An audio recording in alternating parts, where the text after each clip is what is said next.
Redes para iniciantes. Switches. Muito bem.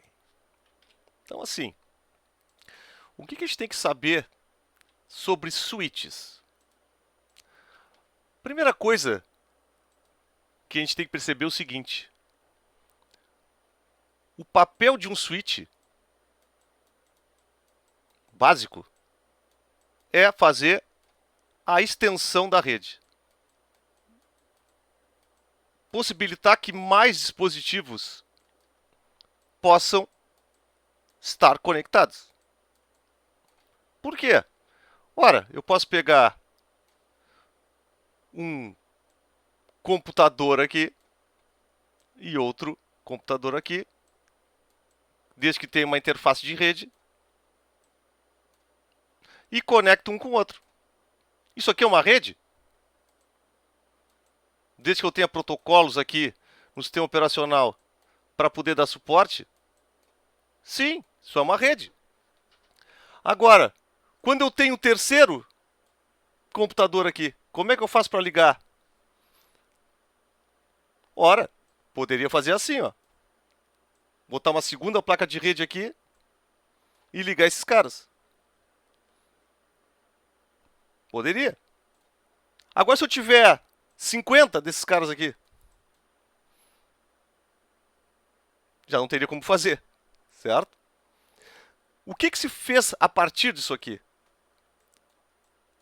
Criaram uns dispositivos centralizadores e distribuidores, que são os hubs. Então, em vez de fazer essa ligação aqui, fazer uma ligação onde um dispositivo conectava em portas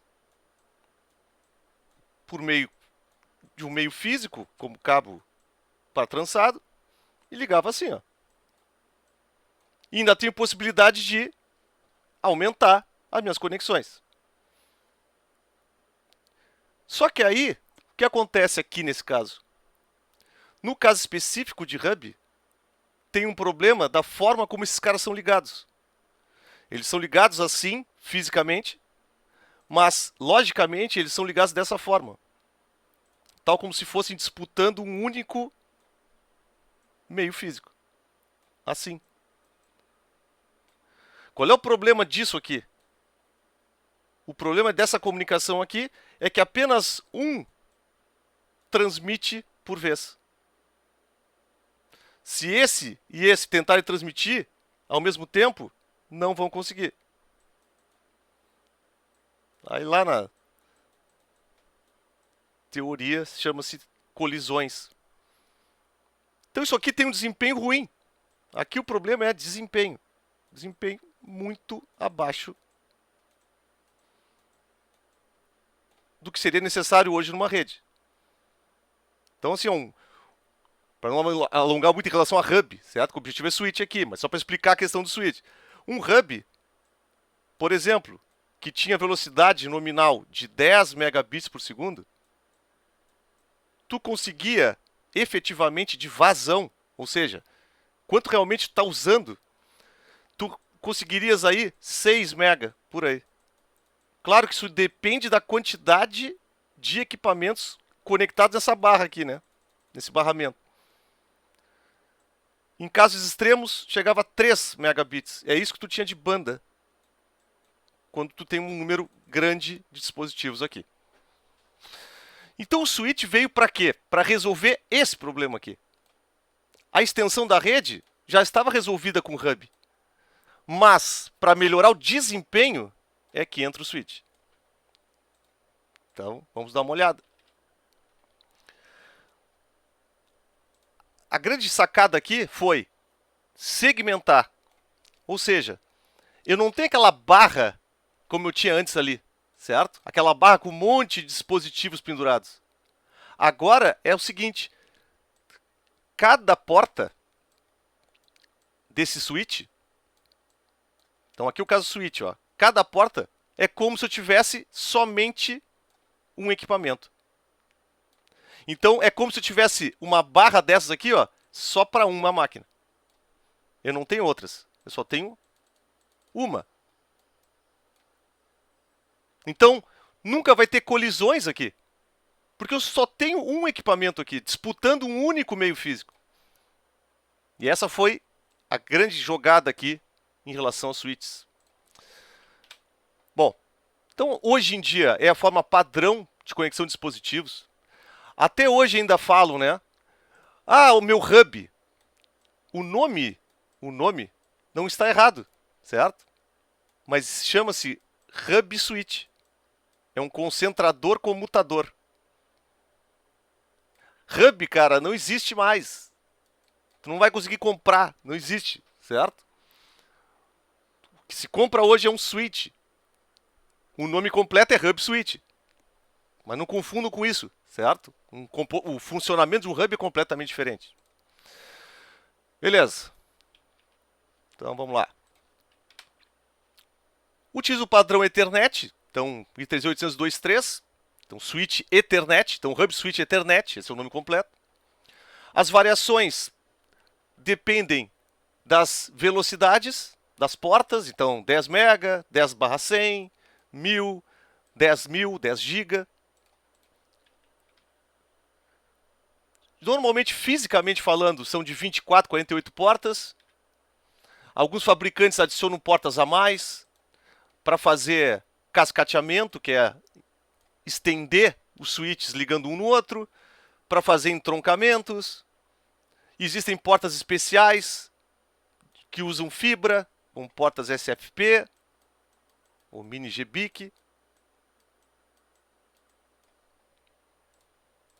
Então aí é uma questão comercial, né? Mas o comum são 24 portas, esses switches corporativos, né? Tem switches para usar em cima de mesa que tem de 5 portas, 6 portas, por quantas portas quiser.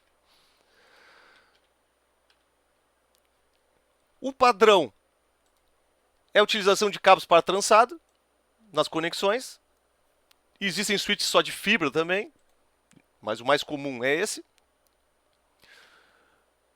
Para comportar um número maior de dispositivos, porque olhem só, um switch tem 24 portas ou 48 portas. Tá, então minha rede tem 24 portas. Só posso ter 24 PCs, 24 equipamentos ligados. Na verdade não é isso. Tu pode interligar esses caras e estender a rede. Esse procedimento de estender chama-se cascateamento. Certo? O tamanho padrão, aqui falando em largura, certo? Então a largura de equipamentos corporativos são 19 polegadas. Por quê? Porque isso aqui comporta nos racks usados para acomodar esses equipamentos. Então é a largura padrão de racks. São os armários onde se coloca os switches. Claro que existem esses switches desktop que eu tinha comentado que pode variar de tamanho. Então tem coisas assim, certo? Esse cara aqui tem 5 portas. Tu vai conseguir colocar num rack isso aí? Cara, vai ficar pendurado lá de alguma forma. Ou tu vai ter que botar uma bandeja para isso aqui. Certo? Ele não vai encaixar completamente. Mas funciona. É um switch igual a qualquer outro. Muito bem. Então, partes básicas de um switch, né? Vou ter um switch aqui para ter uma noção da quantidade de portas. Alguns switches aqui têm um display. É raro acontecer. Normalmente vai ter uma porta para gerenciamento. Nesse caso, esse equipamento aqui está aqui atrás. Ou é uma porta serial, normalmente, ou USB, nos mais novos. Então, uma porta console, para poder fazer a configuração inicial, né, desse equipamento. Essas portas aqui, ó, são as portas SFP, ou mini GBIC. Aqui entram módulos para botar fibra ótica, ou portas a 10 GB. Depende qual uso. Aqui a quantidade de portas, né?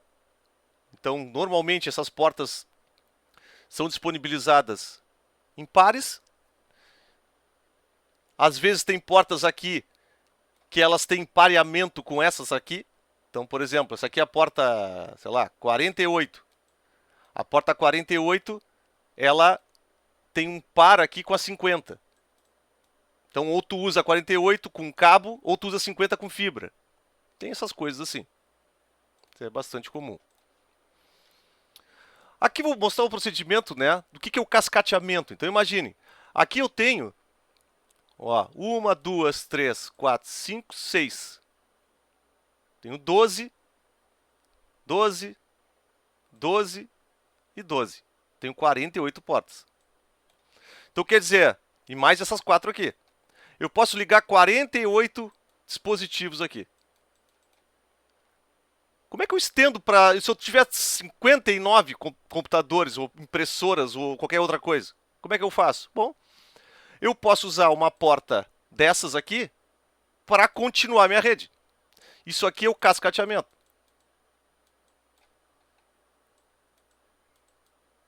Isso aqui é o cascateamento, é o nome desse negócio, cascading. Ou uplink. Também é outro termo usado aqui.